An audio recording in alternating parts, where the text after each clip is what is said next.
అనకాపల్లిలో తారలు దిగివచ్చిన వేళ ధరలు దిగివచ్చిన వేళ ఏప్రిల్ 3న శుభప్రదం షాపింగ్ మాల్ ప్రారంభోత్సవ వేడుకకి శుభాహ్వానం.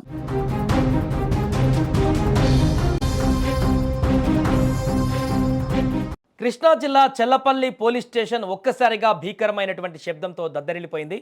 ప్రశాంతంగా ఉన్నటువంటి వాతావరణం క్షణాల్లో యుద్ధ క్షేత్రాన్ని తలపించింది. స్టేషన్లో నిల్వ ఉంచిన బాణాసంచా ఒక్కసారిగా పేలిపోవడంతో ఈ భారీ ప్రమాదం చోటు చేసుకుంది. ఇక ఈ పేలుడు దాటికి పోలీస్ స్టేషన్ భవనం స్లాబ్ పెచ్చులు ఊడి కింద పడ్డాయి. కిటికీలు తలుపులు ముక్కలైపోయాయి. స్టేషన్ ఆవరణలో ఉన్నటువంటి వాహనం అద్దాలు పూర్తిగా ధ్వంసమైపోవడమే కాకుండా 2 డోర్లు కూడా నుజ్జునుజ్జయ్యాయి. పేలుడు తీవ్రత ఎంతలా ఉందంటే సుమారు 1/2 కిలోమీటర్ వరకు ఆ శబ్దం వినిపించింది. దీంతో స్థానికులు భయాందోళనకు గురై హుటాహుటిన స్టేషన్ వైపు పరుగులు తీశారు. ఇక ఈ దుర్ఘటనలో చెల్లపల్లి ఎస్ఐతో పాటు 4 కానిస్టేబుల్ తీవ్రంగా గాయపడ్డారు. వీరిలో 2 పరిస్థితి చాలా విషమంగా ఉన్నట్లు తెలుస్తోంది. వెంటనే స్పందించినటువంటి తోటి సిబ్బంది గాయపడినటువంటి వారిని చికిత్స కోసం అవనిగడ్డ ప్రభుత్వ ఆసుపత్రికి తరలించారు.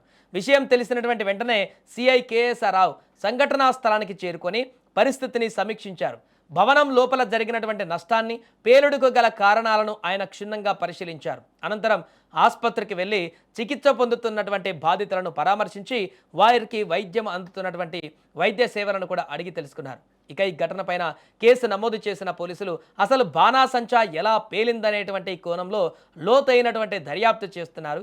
ఏదేమైనా ఈ ఘటనతో ఒక్కసారిగా అక్కడ ఉన్నటువంటి స్థానికులందరూ కూడా తీవ్ర భయభ్రాంతులకు గురయ్యారు. ఎందుకంటే వారికి రక్షణ కల్పించేటువంటి రక్షక నిలయం పోలీస్ స్టేషన్లోనే ఇలాంటి దారుణమైనటువంటి ఘటన చోటు చేసుకోవడం పట్ల పూర్తిగా వారు భయాందోళనకు గురయ్యారు. సో అక్కడ ఉన్నటువంటి పోలీసులు కూడా గాయాల పాలై వారు ఇంకా అందులో 2 పరిస్థితి తీవ్రంగా ఉంది, విషమంగా ఉందనేటువంటి విషయం తెలుసుకున్న తర్వాత వారందరూ కూడా అసలు ఏం జరిగింది పోలీస్ స్టేషన్లో, ఇక్కడ ఇలాంటి దారుణమైనటువంటి ఘటన జరగడానికి గల కారణాలేంటి, ఎలా పేలింది బాణాసంచా అనేటువంటి విషయాలపైన వారందరూ కూడా తీవ్ర దిగ్భ్రాంతి వ్యక్తం చేస్తున్నటువంటి పరిస్థితి నెలకొంది. ఆ పక్కనే ఉన్నటువంటి ఆ విజువల్స్లో మనం చూడొచ్చు. పోలీస్ స్టేషన్ పక్కనే అక్కడ స్థానిక నివాసాలు కూడా ఉండడం జరిగింది.